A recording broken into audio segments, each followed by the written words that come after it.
I told my father his way of doing business was finished. He said I might be right. He was still doing it anyway, just not where I could see. I told my father his way of doing business was finished. We were standing in his office at the original lot, the one with the water-stained ceiling tile he'd never gotten around to replacing in 30 years. Morning light coming through the blinds and catching the dust on his old metal desk, and I laid out, as plainly as I knew how, that the character-based underwriting he'd built this dealership on, sizing up a customer's reliability by sitting in their kitchen rather than pulling a credit score, had no place in a business our size anymore. I told him the algorithm I'd spent 8 months building would do it better, faster, and without the risk of one man's gut feeling costing us a bad loan. He listened to all of it without interrupting, the way he always did, hands folded on the desk in front of him, and when I finished, he nodded slowly and said, "You might be right, Marcus." That was all. No argument, no defense of 40 years of doing it his way. I drove home that night certain I'd finally dragged this business into a decade it could survive in. I didn't understand, not then, that the quiet way he'd agreed with me wasn't agreement at all, and that 18 months later, a woman from our own lender's audit team would be the one to show me exactly how wrong I'd been. Using numbers my father had been keeping to himself the entire time. My name is Marcus Pruitt. I'm 39. I run Pruitt Auto Group, 3 used car lots, across 2 counties that my father built starting in 1985, and I've spent the last decade trying to modernize a business that, by every metric I could see, was running on instinct rather than data. I have a wife, Renee, 2 kids in elementary school, and a younger sister, Beth, who handles our office administration and has always had a sharper read on our father than I've given her credit for, mostly because she's never carried the pressure of running the business herself. I want to walk through exactly how this happened, in the order it happened, because I've come to believe that a story like mine only means what it's supposed to mean if you tell it in sequence, without skipping to the part that stings.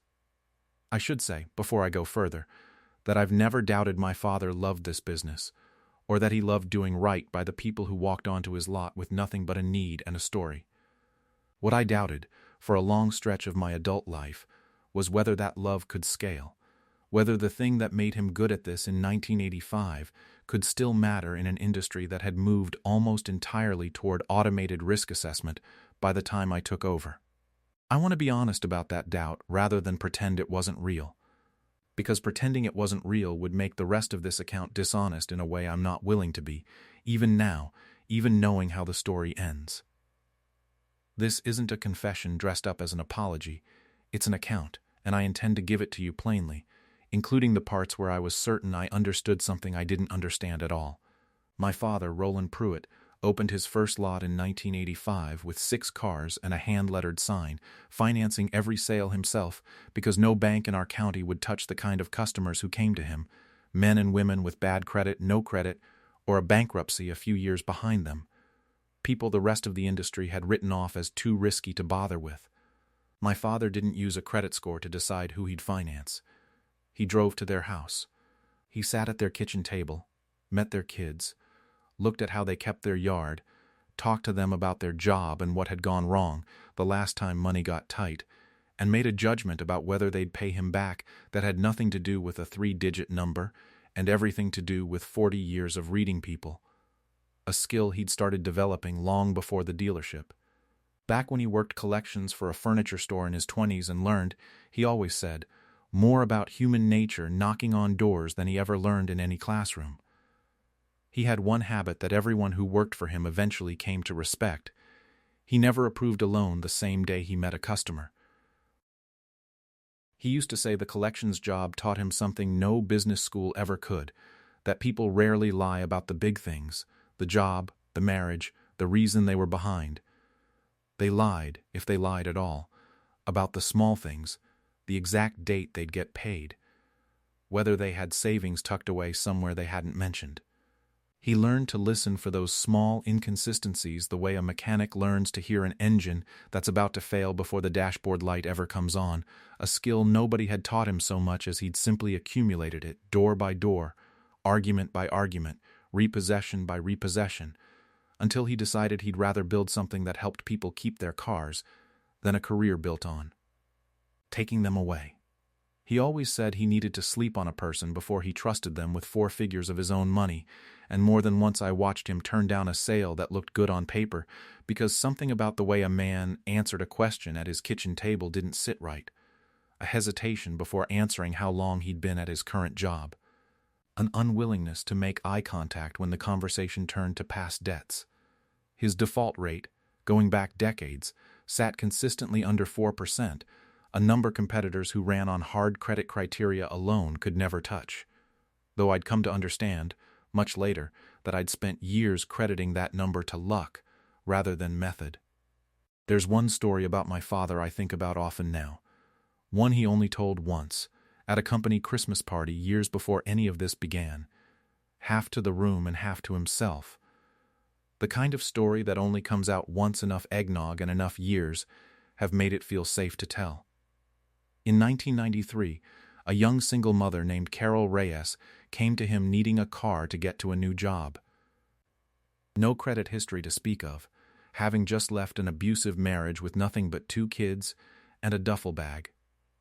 Every other lot in town had turned her away outright. My father drove to the shelter where she was staying, sat with her in a common room because she had no kitchen table of her own yet, and financed her a car anyway, on nothing but a read of her situation that most lenders would have called reckless. She paid that loan off early, came back 11 years later to buy a second car for her oldest daughter, and referred no fewer than 6 other customers to my father over the following 2 decades, each of whom he financed using the exact same method. He told that story once, at that Christmas party, not as a boast but as an answer to a young loan officer who'd asked him, half joking, how he slept at night approving loans banks wouldn't touch. I found out much later, going through the same 41 names Denise had flagged, that Carol Reyes was one of them, still on my father's private list of people he checked in on nearly 3 decades after that first loan. Her name written in his ledger in the same steady hand as everyone else's. No different in his eyes, it seemed, from a customer he'd financed the week before. When I mentioned to him that I'd noticed her name, he only said that Carol had never once been late on anything in her life, and that some debts, the kind that matter, don't get repaid in dollars so much as in the fact of a life that turned out all right. I didn't think much of it at the time. I filed it under sentiment, the way I filed most of his stories, when it turned out to be the clearest explanation he ever gave me for a method I'd later tell him, to his face, was finished. By the time I took over daily operations in my early 30s, after 6 years managing our second lot and watching the business survive 2 recessions on the strength of my father's read of people, I believed with real conviction that his approach had become a liability rather than an asset. We'd grown to 3 lots and a loan book of nearly 400 active accounts. Far more than one man could personally vet no matter how many kitchen tables he sat at, and my father, well into his 60s by then, was still trying to personally interview every single applicant himself. A bottleneck that had cost us real sales during our busiest seasons when customers walked to a competitor rather than wait 3 days for my father to find time to visit their house.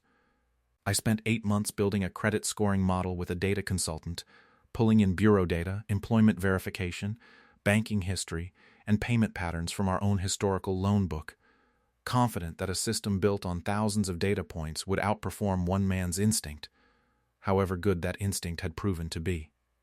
I told myself, and I told my wife, Renee, more than once over dinner, lying awake some nights running through the same justification until it felt solid enough to sleep on, that this wasn't about dismissing what my father had built. It was about scaling a good idea past the limits of what one person could manage. That belief had real substance behind it. It was also, I'll admit, considerably easier to hold on to than the version where I simply wanted to run this business the way I understood business should be run, on numbers I could defend in a boardroom, rather than a feeling my father couldn't fully explain even to himself. The conversation happened on a Tuesday morning in March, in my father's office at the original lot. The one with the water-stained ceiling tile from a roof leak he'd patched himself back in the 90s rather than pay a contractor, a fix that had held for nearly 30 years despite every warning from every roofer who'd ever looked at it. I'd requested the meeting formally, which was unusual enough between us that I could tell he understood something significant was coming before I said a word. the way he always seemed to know things before anyone told him outright. I laid it out for him the way I'd laid it out for our board the week before, that the algorithm was ready, that a pilot run against 18 months of historical applications had shown it would have approved substantially the same loans he had, faster and with full documentation, and that I thought it was time to retire the manual underwriting process entirely, including his personal home visits, in favor of the automated system across all 3 lots. I told him, as gently as I knew how, that his way of doing business, the kitchen table method that had built this company from 6 cars to 3 lots, was finished, that the industry and the scale we now operated at had simply outgrown what one man's judgment could manage, no matter how good that judgment had been.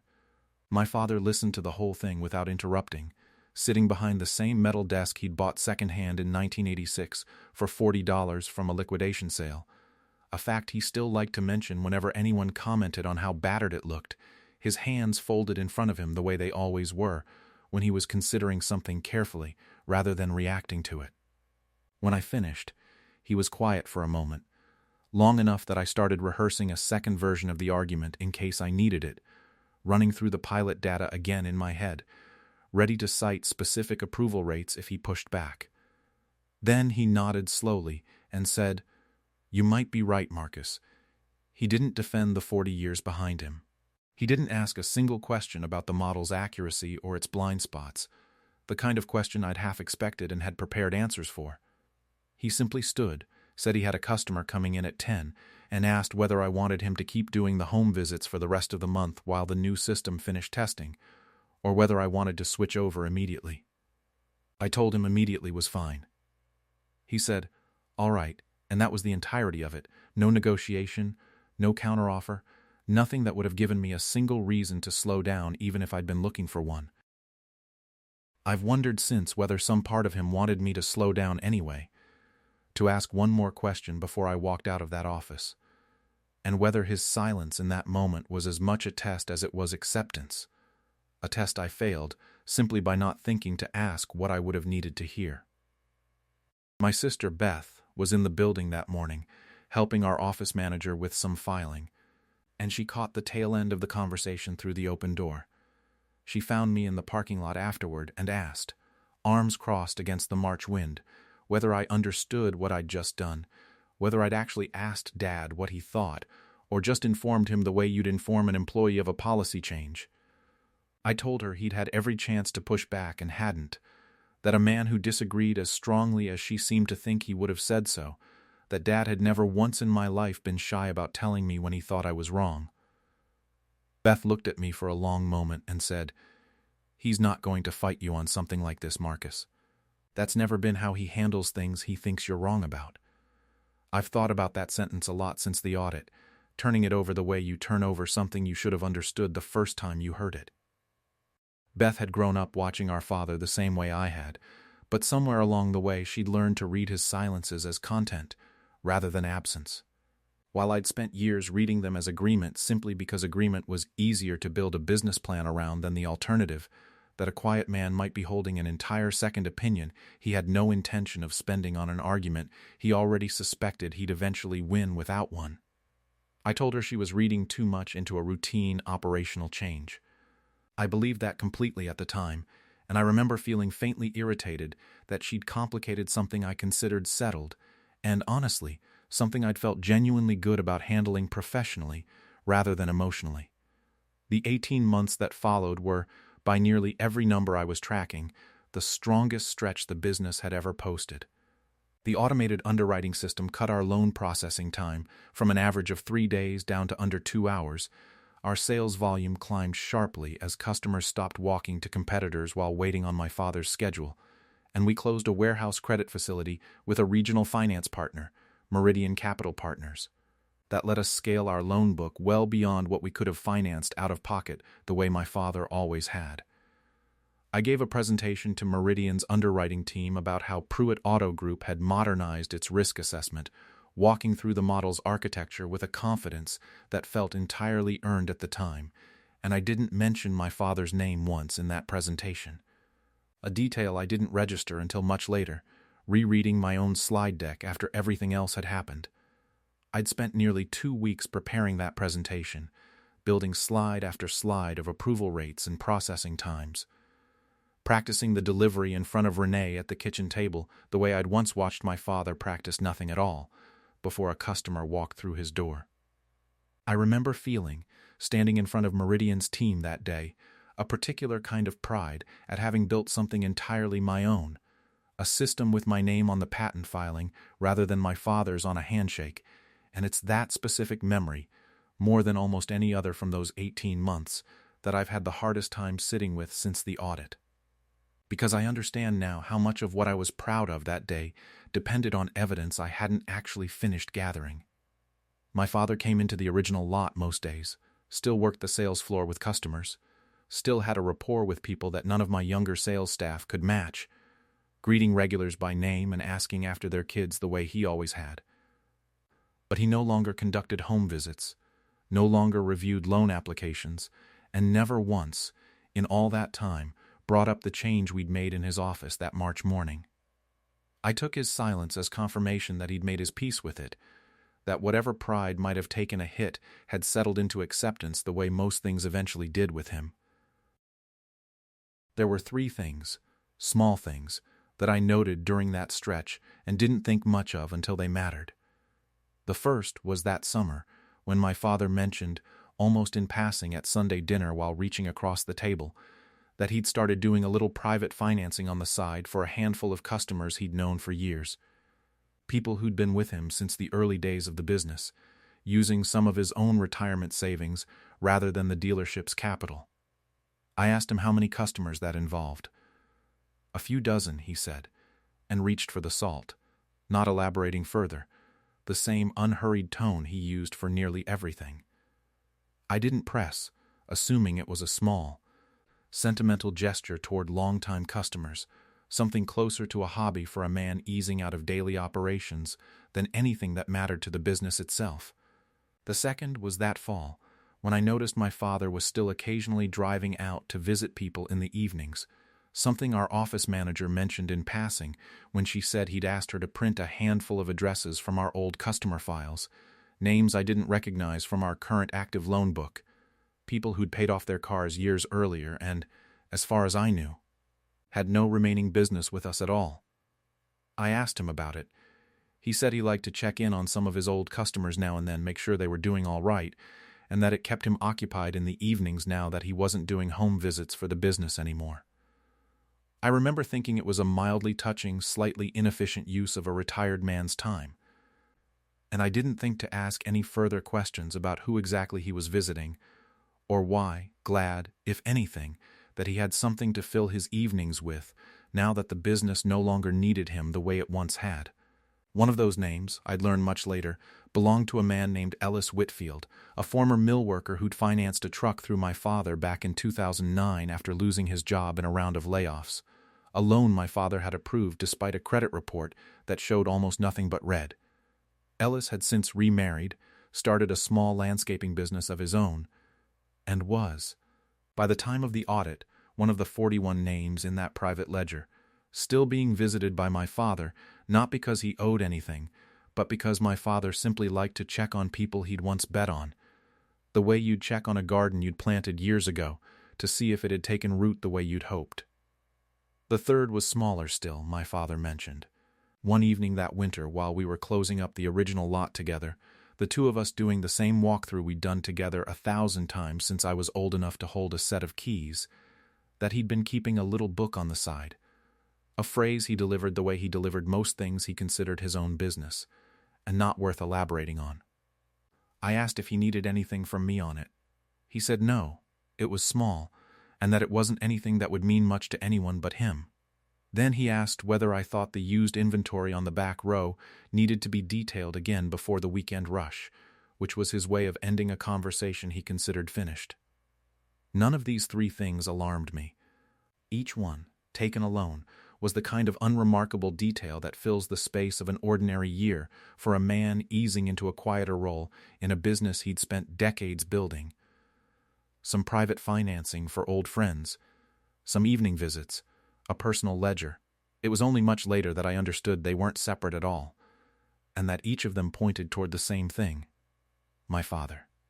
Quietly and on his own initiative, continuing to do the one part of this business I had told him, to his face, was finished. The turn came on a Thursday in September, roughly 18 months after that March conversation in his office, during a routine annual audit Meridian Capital Partners conducted on our warehouse credit facility, standard procedure for any dealership financing loans at our volume through their line. The auditor, a sharp, unhurried woman named Denise Okafor, came out to review our full loan book. And midway through her second day, she asked to speak with me and my father together, a request that struck me as unusual enough that I remember checking my calendar twice to make sure I wasn't missing something obvious about why he needed to be in the room, since he hadn't touched an underwriting decision in a year and a half as far as I knew. Denise laid 2 spreadsheets on the conference table, side by side, the fluorescent light overhead humming the way it always did in that room. The first was our primary loan portfolio, the one underwritten by the algorithm I'd built, showing a delinquency rate that had crept up over the past year to just under 11%, a number considerably worse than our historical average, and high enough. Denise explained that Meridian's own risk committee had flagged our facility for a covenant review that could result in a reduced credit line or a repricing of our borrowing costs, either of which would meaningfully hurt our margins going into the next fiscal year. I'd known, in a vague way, that our delinquency numbers had been drifting upward over the past several quarters, but I'd attributed it to broader economic pressure on our customer base rather than anything specific to the model itself, the kind of explanation that let me keep believing the system was sound even as the evidence quietly accumulated against it. Looking back, there had been signs before Denise ever walked through our door: a slightly longer average time to first missed payment, a slightly higher rate of repossessions in our newest cohort of loans, signs I'd noted in passing during our own internal reviews and filed away as noise rather than pattern, the same way I'd filed away my father's private financing as sentiment rather than method. The second spreadsheet was a portfolio of 41 loans Denise had found during her review of our historical files. Loans that didn't run through our primary system at all, financed instead through a separate account my father had opened using his own personal capital, underwritten entirely by his own manual process. The home visits, the kitchen table judgment, the same method I'd told him was finished 18 months earlier. That portfolio's delinquency rate across the entire 18 months sat at 0. I sat with that for a long moment before I said anything, staring at the 2 numbers side by side as though staring longer might change one of them. Denise explained that she'd only found the second portfolio because my father, thorough as always, had kept meticulous handwritten records of every one of those 41 loans in a ledger he'd shown her without hesitation when she'd asked routine questions about our historical underwriting practices. Records that were, in her words, cleaner and more complete than the automated system's own documentation in several places, dates and payment histories logged by hand with a precision that put our own digital records to shame. She told us, looking mostly at my father, that in 20 years of running these audits, she'd rarely seen a zero delinquency book of that size, and that whatever process had produced it deserved more attention than a footnote in an otherwise concerning report. Denise stayed another hour after that, going through my father's ledger page by page with an interest that went well beyond what her job required, asking him questions about specific entries, how he'd assessed a particular customer's job stability, why he'd waited 3 weeks on one application before approving it. She told me afterward, catching me alone in the hallway before she left for the day, that she'd spent 2 decades building models not unlike the one I'd built, and that she'd never once seen a manual process outperform an algorithm this consistently at this kind of volume. Usually when I see something like this, she added, packing up her laptop, it's because somebody got lucky on a small sample. 41 loans over 18 months with 0 delinquency isn't luck. That's a method. You should find out what it is before you decide you don't need it anymore. I asked my father, once Denise had stepped out to give us a moment, how long he'd been running that portfolio, and why he'd never told me. He looked at me for a moment, the same unhurried look he'd given me in his office 18 months earlier, and said, You asked me to stop doing it for the business, Marcus. You didn't ask me to stop doing it for people I still trusted. I sat with that phrasing for a while after he said it, turning it over the way you turn over a distinction you should have made yourself. He hadn't defied me. He hadn't quietly rebuilt the thing I'd dismantled out of spite or stubbornness. He'd simply drawn a line I'd never thought to draw myself, between what belonged to the business and what belonged to him. And he'd stayed entirely on his own side of it for 18 months, using his own money, his own evenings, his own judgment, never once crossing back over into territory I'd claimed as mine. I asked whether he'd known, back when I told him his method was finished, that the algorithm might struggle the way it had. He said, simply, I didn't know it would fail. I knew a machine can't sit at somebody's kitchen table. I wasn't going to argue with you about that. I was just going to keep doing the part of this business that still needed a person to do it. A distinction he delivered as plainly as he delivered everything else, as though it should have been obvious to me all along. That was the fact that reframed everything. The confidence I'd built my entire modernization story around, the presentation to Meridian where I'd never once credited my father, the 18 months I'd spent believing I'd proven his old-fashioned method obsolete. None of it accounted for the 41 loans sitting quietly in a personal ledger, financed with his own money, using the exact method I'd retired. Producing a result the algorithm couldn't touch. I hadn't proven him wrong, I'd simply stopped looking at the evidence he was still quietly generating, because I'd already decided, before I ever asked him a single question, what the answer was going to be. I told Renee everything that night, sitting on the back steps of our house after the kids were asleep. The 2 spreadsheets still burning in my memory more than any single number I'd looked at in years. She listened without interrupting, the way she always does, and then asked me the question I hadn't let myself ask directly: whether I thought my father had built that second portfolio as a kind of insurance policy against me, anticipating that the algorithm might eventually fail, or whether he'd simply never been able to stop doing the one thing he'd always done, regardless of what I'd told him about it. Renee had met my father a handful of times before we married, back when Renee's own father, a career accountant, had spent a full evening quizzing him about default rates and loss ratios at our engagement dinner, treating the conversation almost like a due diligence exercise on the family she was marrying into.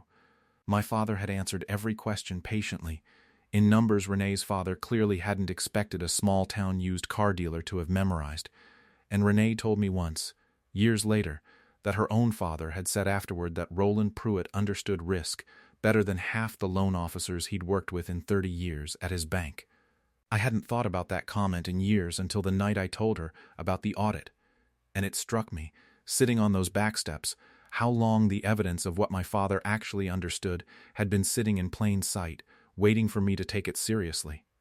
I told her I didn't know, and that I wasn't sure it mattered which one was true. Either way, he'd protected something I hadn't known needed protecting, and had done it without once making me feel small for having missed it, until an auditor from our own lender had to be the one to show me what my own father had been quietly proving for a year and a half. I drove out to see him that Saturday and found him at the original lot, going over the ledger at his old metal desk under the same water-stained ceiling tile, the book open in front of him with 41 names, written in a hand I recognized from every report card and birthday card he'd ever signed, the pages worn soft at the corners from being handled so often. He didn't stop what he was doing when I came in, though he closed the ledger once I started talking. I told him the first thing plainly, because I believed it deserved to be said plainly, that I had misjudged him, not because I thought his instincts had genuinely become obsolete, but because I had mistaken his quiet agreement in that office for actual agreement, when in fact he'd simply decided not to argue with a decision he'd already known, from experience, would eventually prove itself wrong without his help. I told him I'd spent 18 months believing I'd modernized a business past the point where his judgment mattered, when the truth was his judgment had been quietly outperforming everything I'd built the entire time, unseen, unbilled, unclaimed. He listened without interrupting, the way he always had, and when I finished, he set his hand flat on the closed ledger and said, You told me my way was finished, Marcus. I wasn't finished. I just stopped arguing about it where you could hear me. It wasn't delivered with any edge. It was delivered the way he delivered a judgment on a customer at his kitchen table, plain and complete. Uninterested in whether I found it comfortable to hear. I asked him, and I heard something in my own voice I didn't especially care for. Why he hadn't told me directly. Why he'd let the audit be the thing that surfaced it, rather than simply showing me the ledger himself at any point over the past 18 months, at any Sunday dinner, any evening closing up the lot together. He was quiet for a moment, looking at the closed book under his hand, and then he said, "You'd already decided what my judgment was worth before you asked me. I wasn't going to spend what was left of it convincing you. I was going to spend it on people who still needed it." I asked whether he'd ever thought about using this to prove a point, to correct me in front of the board, in front of Meridian, in front of anyone who might have questioned whether I'd overreached in cutting him out, whether some part of him had wanted the satisfaction of being proven right in a room full of people. He looked at me for a long moment and said, "I wasn't waiting to be right, son. I was waiting to see if you'd ask me again before the numbers made you." That was the whole of it. He didn't explain further, and I didn't ask him to. Some sentences carry more weight for what they refuse to spend on themselves, and I understood, sitting in that office with the ledger between us, that this was as close as my father was ever going to come to telling me he'd never actually stopped doing the work. Only stopped doing it where I could see it. I called Beth on the drive home, mostly to tell her she'd been right in that parking lot 18 months earlier, a concession I owed her and had been putting off since the audit. She didn't gloat about it, which somehow made it harder to say than if she had. She only asked whether I thought Dad had known, back in that March meeting, exactly how this would eventually play out.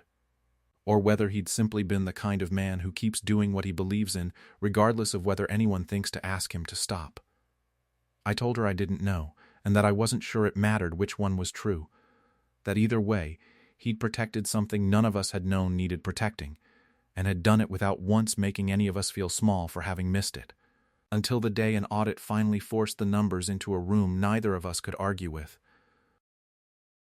The weeks that followed, I did the concrete work rather than the emotional kind, because I understood by then that with my father, actions had always mattered more than sentiment, and that this was a trait I'd inherited from him without ever properly crediting the source. I had our operations team formally reintegrate a manual underwriting track alongside the algorithm, not as a replacement, but as a parallel process for the accounts where a human read still outperformed the model. With my father, at his own insistence and mine, training 2 younger managers in the kitchen table method he'd built the business on, spending whole afternoons walking them through what to listen for, what a hesitation actually meant, versus simple nerves. Making sure the judgment itself wouldn't disappear with him whenever he finally did step back for good. I went back to Meridian myself, alongside Denise's report, and presented the full picture honestly, that our strongest performing segment of loans over the past 18 months had come from a process I'd told my own father was finished, and that going forward.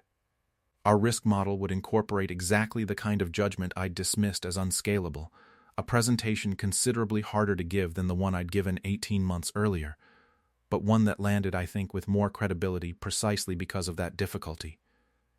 At the next full staff meeting, standing in front of the same sales floor where I'd once told my father his methods were outdated, I told our whole team plainly that the business's real underwriting advantage, the thing that had kept our default rates low for 4 decades, belonged to my father, and that I owed him credit I'd been too quick to think we no longer needed. The training sessions themselves became something I looked forward to more than I expected. I sat in on several of them, watching my father walk the 2 younger managers through what he actually listened for during a home visit. Not just the answers to his questions, but the pauses before them, the way a person's eyes moved when talking about money versus talking about their kids. Small tells he'd never once written down in 40 years because, he admitted to me one afternoon, he'd never had a reason to believe anyone would want to learn them from him. One of the managers, a woman named Priya, who joined us from a competing lot the year before, told me afterward that watching him work a kitchen table was like watching someone read a language she hadn't known existed, and that she suspected it would take her years to get even half as good at it as he'd become, without ever once calling it a skill. My father didn't make a show of any of it.